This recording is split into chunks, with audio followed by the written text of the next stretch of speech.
Welcome to Optily Radio, your regular 30-minute dose of everything you need to accelerate your e-commerce marketing success.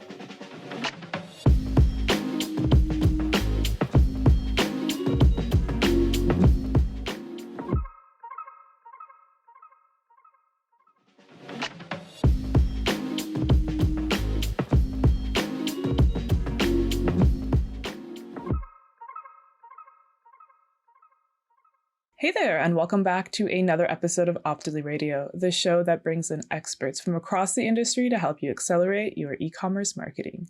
Today's guest is Kathleen Booth, Senior Vice President of Marketing at Tradeswell, where she's on a mission to empower a new generation of digital-first marketplace brands.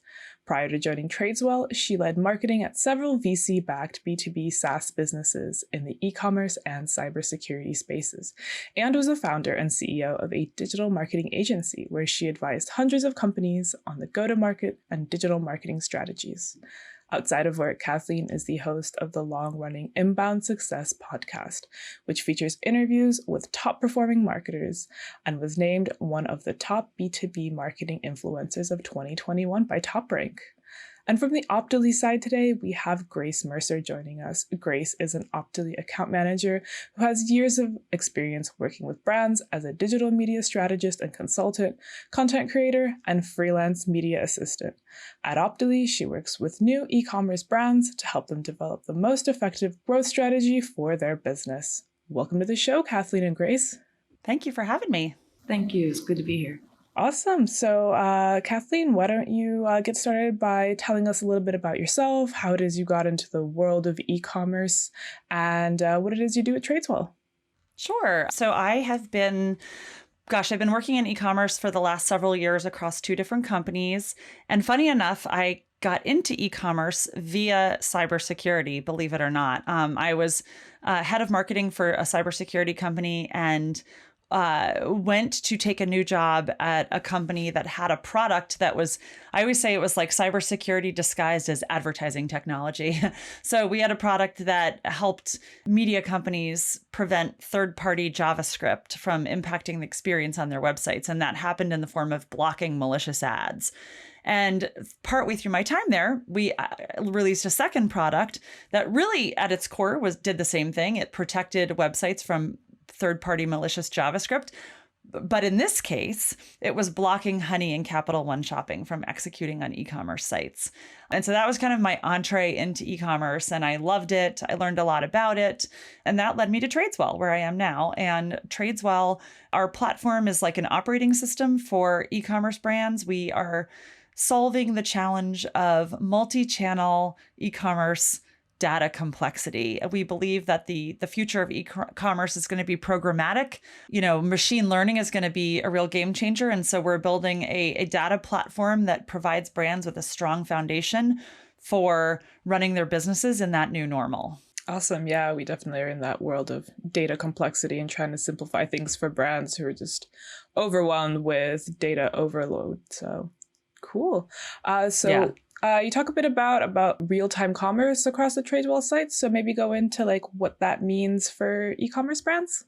Sure. So I think it alludes to what I talked about earlier about programmatic commerce, and that in the sense that when you look at the landscape of e-commerce, there are an increasingly large number of channels that e-commerce brands can sell on. They, of course, have the option to sell direct to consumer through their own websites, or they can go via marketplaces or retail marketplaces. So there's places like Amazon and Etsy and Walmart and Target, and there's also wholesale marketplaces. The number of these is growing, it seems, every day. And if you're in the marketplace game, you're really entering a sales channel that's algorithmically driven. And, so where you place in Amazon is determined by an algorithm. Similarly, on the marketing side, marketing is totally algorithmic these days, whether you're advertising on Facebook or in Amazon ads or Google, etc. Algorithms are determining how your ads are placed. Algorithms move really quickly. They move faster than the human brain does. And to be able to truly optimize your business when both sides of the equation, your marketing and your sales channels, are algorithmically driven, really requires that you operate in real time to optimize. And in fact, because those channels are moving at real time, the algorithms are adjusting every moment of every day. The human brain can't keep up. And so it's a data-driven world that we're living in, and brands need to have tools that allow them to make decisions on their end that are as fast, if not faster, than the algorithms are. Yeah, that makes a whole lot of sense. Definitely in the same space as Optily. Great. You had surveyed about 300 e-commerce leaders last year, and curious about what sort of challenges you were hearing from them that they're facing, and what were some of the key takeaways from this survey? Yeah, it was pretty interesting. So we partnered with a third-party research firm to do this survey. And what we learned was that, believe it or not, 95% of the e-commerce businesses we surveyed are now selling in 2 or more online marketplaces. So going back to what I said about the world of real-time commerce, this is the reality for most e-commerce sellers today. They're operating in this real-time commerce economy. And coupling with that is the fact that what worked in brick and mortar doesn't apply in the digital world. And so you have these digitally native brands in the direct to consumer world that are born focused on digital first, and they're very savvy. But you have a large, if not larger, number of brands that really began as brick and mortar first brands, and they're struggling to adapt and align themselves around a more digital model. So there's a lot of complexity there. And, at the same time, at the end of the day, it's all about maintaining profitability, right? And growing. And over 50% of the e-commerce leaders that we surveyed said they struggle to maintain profitability at the SKU level.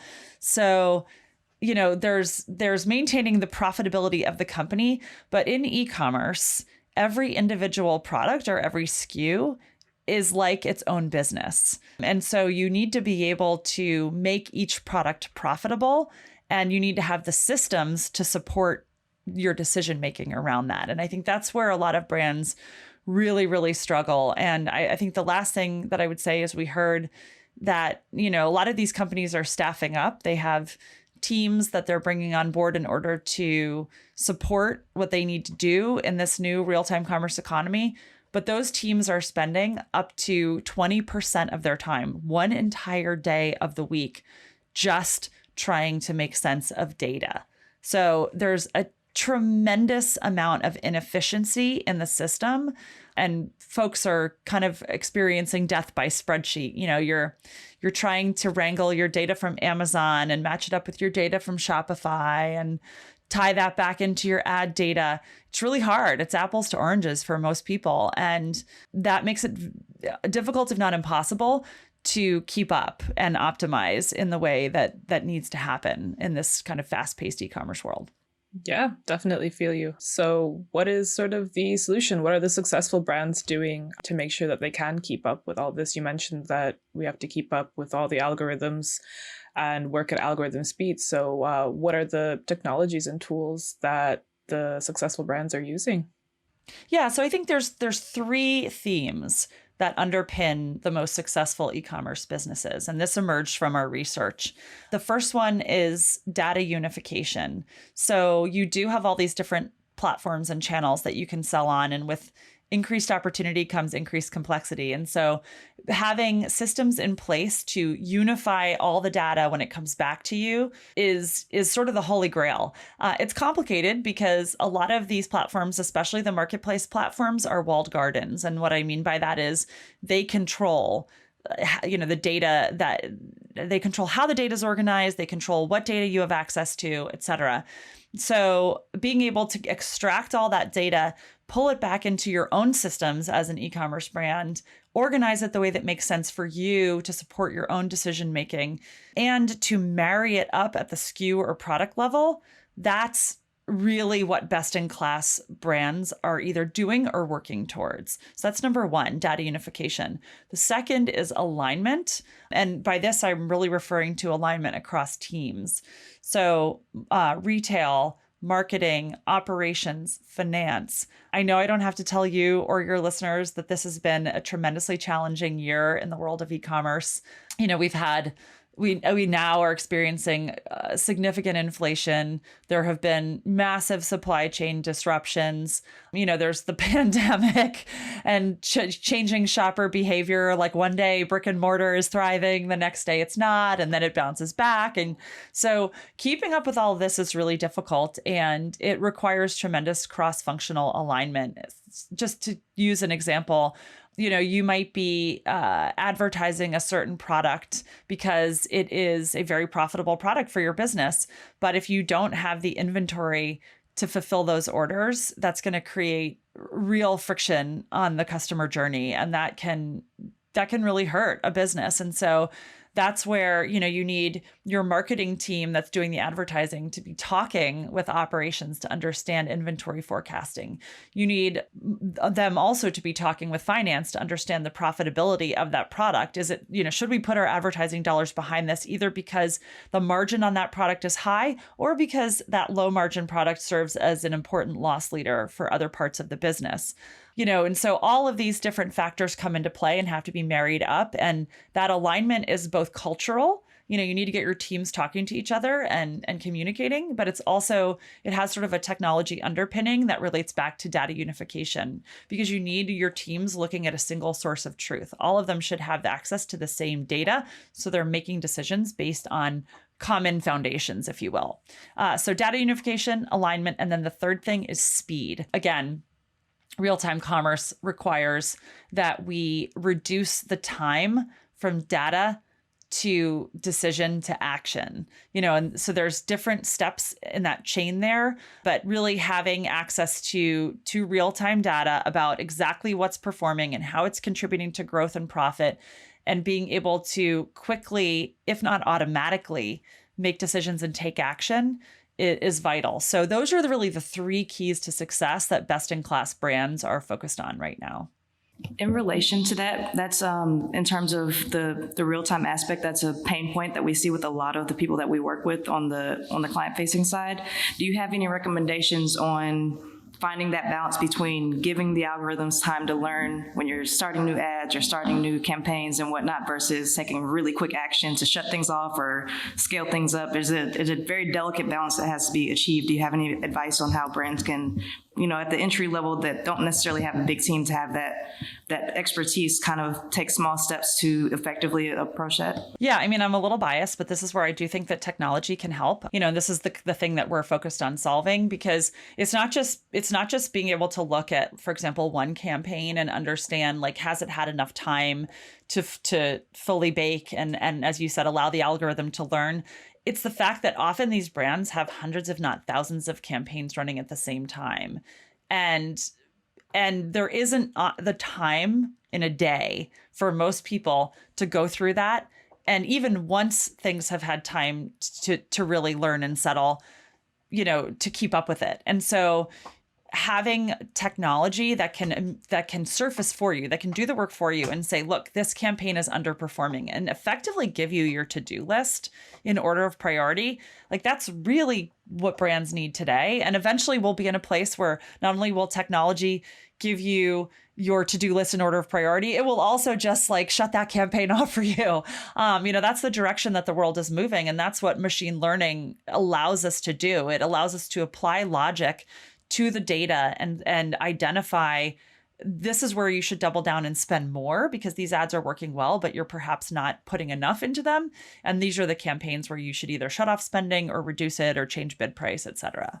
Great. So since we are still in that manual world before the robots come and, take over all of our campaigns, Skynet, brands will need to, still review their own data. So when it comes to holistic reporting and advertising effectiveness, what are the metrics that you think brands should be looking at the most? And what is your view on placing too much emphasis on ROAS? Yeah, ROAS has been the North Star for the advertising world for a couple of decades now. Return on ad spend, and it's a helpful metric to understand how ads are driving top line sales. But I don't think you can look at it in isolation, because we all, I'm sure, if you've been in e-commerce long enough, you've either experienced as a brand or you've worked with a brand that has SKUs that are not that profitable, and in some cases aren't profitable. Like today with all the inflation we're having with supply chain issues, like there are definitely products that are not super profitable. In some cases, they're loss leaders. And so understanding customer lifetime value and those journeys is important. But you need to look beyond ROAS, and you really need to look at net margin contribution. And so that's more of a bottom line metric. So ROAS is, how much did we spend on ads versus how much of the product did we sell?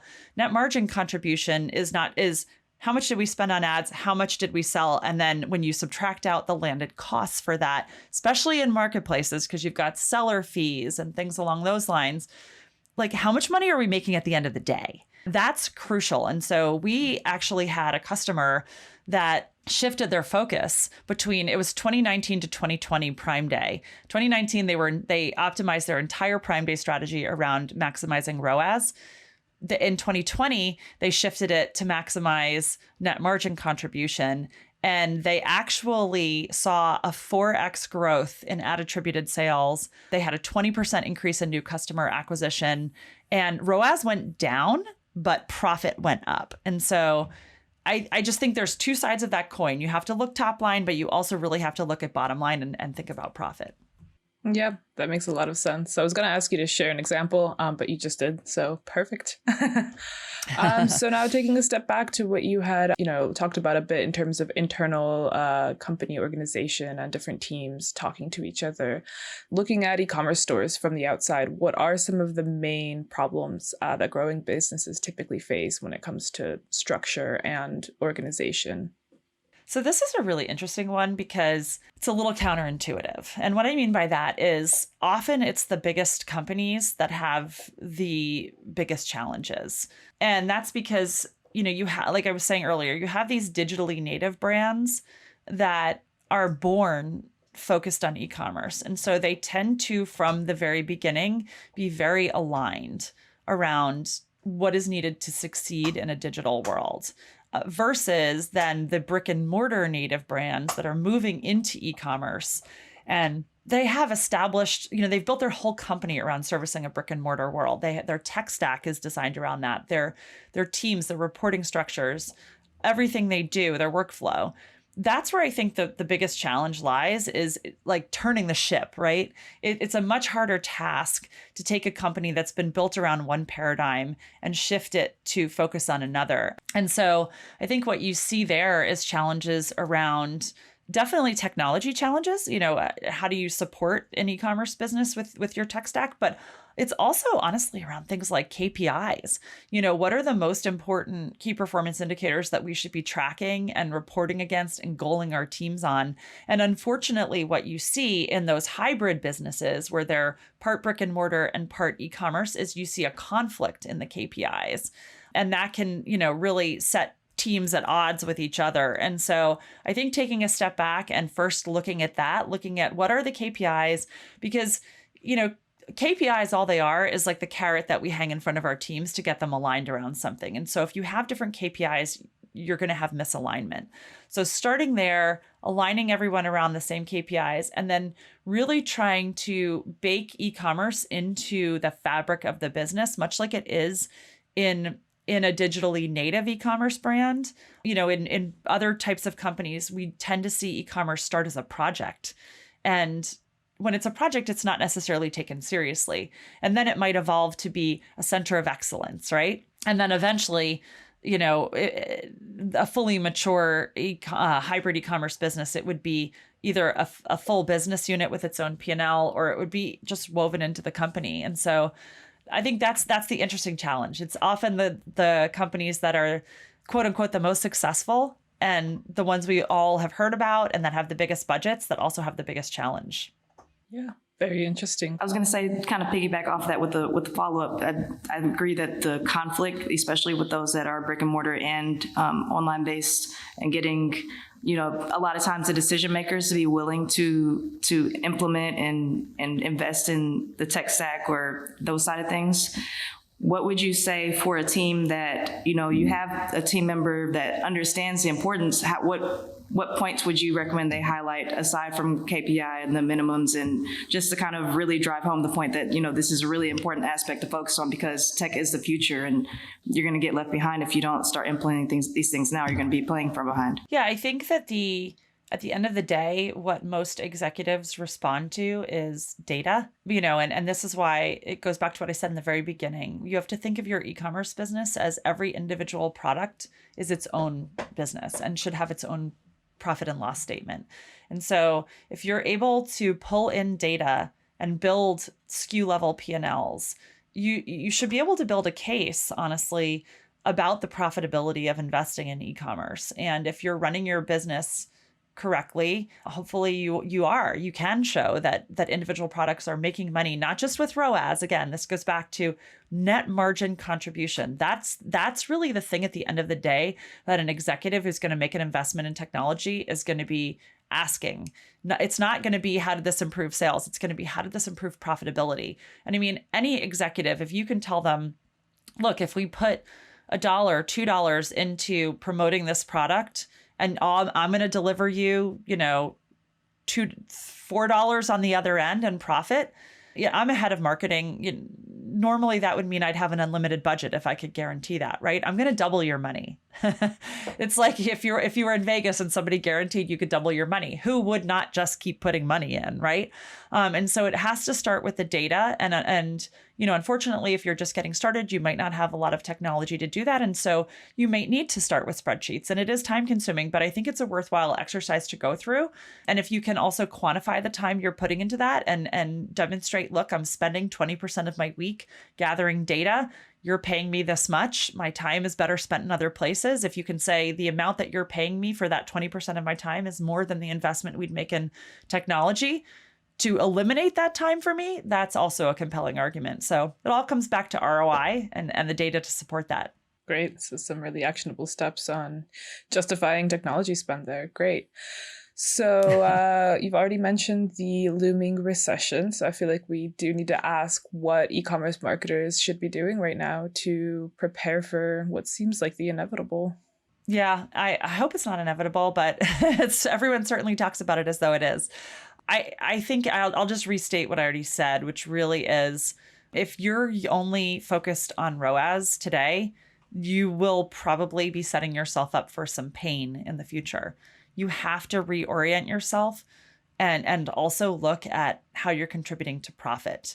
That's what all businesses, all serious businesses right now are looking at: profitability, cash runway.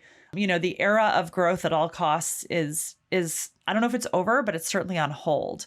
And so as a marketer, you need to be able to tell the story of how you're delivering money to the bottom line for the business. And if you can do that, you're protecting your job, you're future-proofing your budget. That's really what it's going to take to be successful. I really love that perspective of letting the data tell the story, because a lot of times data can seem really boring, but if you really dial into it, it tells you a lot more than you see on surface level. That's right. Yeah. So just organizing your data, using tools to organize your data, then telling a story with that data. Yeah. And then I think, having systems to regularly keep up with it. This is not a one-time exercise. And that's where, making the case for technology to support you with your data gathering and analysis is important, because you can't look at this as a point in time. Data evolves, the market evolves. We're seeing the economy evolving in front of us. It's something you've got to be watching, weekly, if not daily. Mm-hmm. Cool. And do you want to take us through some of the tools that Tradeswell offers to make all of this data management easy and accessible to marketers?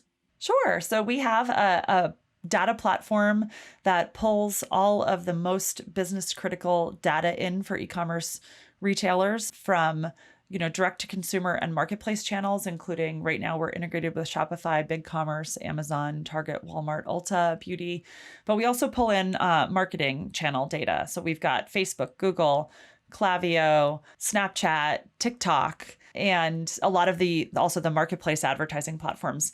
We marry that with fulfillment and inventory data and finance. So we are able to marry all this up at the SKU level. This is something very unique about us. We have what's called a product graph on the back end that uses machine learning to basically tell you that that data coming in from Amazon and that data coming in from Shopify, it's all about the exact same product. And so we can build that SKU level P&L, and we allow you to specify your cost of goods sold at the SKU level so that you're really able to understand what is driving profit. And we're really excited about it. It's not only do we surface all of this data in beautiful dashboards to make it very easy, but we have an artificial intelligence layer on top of it. So when you log in, we will actually tell you, we have insights cards that tell you, where you're performing, where you're underperforming, and the actions you should take to optimize your business around profitable growth. That's great. Make it easy for people to access all of that good data that you're organizing so nicely in the background. That's fantastic. Yeah, it's that to-do list I was talking about earlier. What should you do and in what order, right? Amazing. Cool. Well, this has all been really, really fascinating stuff, but unfortunately we are out of time for today. So we like to end all of our episodes with one final question, and that is, if our listeners come away from this episode with one thing they can start to implement today that will help them accelerate their online business, what is that one thing? I think it's really getting a hold of the data. Even if you can't afford a lot of technology today, at some point in the near future, machine learning is going to become the norm for e-commerce brands. And to leverage machine learning and to take advantage of it, you need to have your historical data, because you need fuel to feed the machine, right? And so if you do nothing else right now, begin gathering your data, begin organizing it, get control of it, so that when the time comes, you have that fuel to feed into the machine and you're prepared to really keep up with the pace of the market. Amazing. Well, thank you so much for being on the show, Kathleen. Grace, it's been a pleasure. Thanks for having me. Thank you.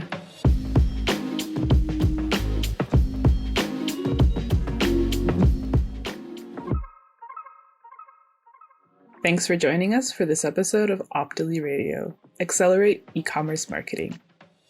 We're of course brought to you by Optily, the new Shopify app that's revolutionizing how store owners manage their ad spend across Facebook, Instagram, Google, and YouTube. If you're one of the millions who is struggling to know where to spend your marketing dollars for the most impact, try out Optily free for 2 weeks. Watch your returns increase, hours open up in your schedule, and achieve your business goals fast. Learn more at optily.com. We'll catch you back here next time on Optily Radio for more expert tips on growing your online store through marketing. Take care.